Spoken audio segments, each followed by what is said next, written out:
नमस्कार शेतकरी बांधवांनो, आज जो आपण संत्र्याचा बाग पाहत आहे त्यावरून तुम्हाला वाटत असेल काय बागेची अवस्था झाली. याचं खरं कारण म्हणजे जे बागेत असणारा कमी अंतर, दोन झाडामधलं असणार कमी अंतर जे आहे हे याचं मुख्य कारण आहे. म्हणजे तुम्ही बघू शकता झाडं सरळ वाढले गेले आणि वर शेंड्याला माल लागतोय. ह्याच्यामुळं आपलं शेंड्याचा माल सनबर्निंग होणे, शेंड्याचं फळ वाकणे, म्हणजे फांदी वाकणे, त्याची साईज कमी राहणे, हा प्रॉब्लेम आपल्याला जाणवते.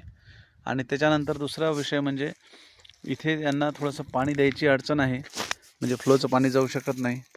ठिबकच्या पाण्याने ओलावा जास्त होतो, काळीची जमीन आहे आणि त्याच्यामुळं बुरशीचा इफेक्ट मोठ्या प्रमाणावर होतो. जे की आपण इथं बघू शकताय, झाडाचा पिवळेपणा, असे झाड जाणे, हे प्रॉब्लेम आपल्याला फेस करावं लागतात. तर शेतकरी बांधवांनी अंतरावर खूप चांगलं लक्ष द्यावं ही विनंती. धन्यवाद.